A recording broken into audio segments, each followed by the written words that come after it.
Hello, Joe. Well, good news. I repaired your distributor.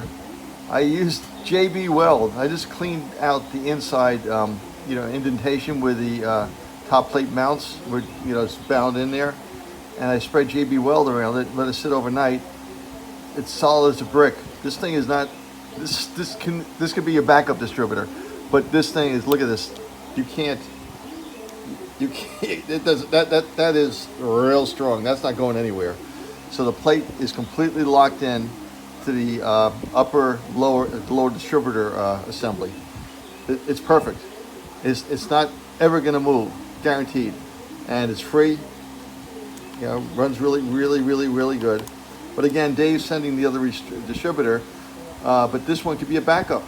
That's all. So you have a backup distributor like I do. Leave it in the trunk of your car. And you just, you have a problem, just stick it in. That's it. All right, just wanted to give you some good news. See you later.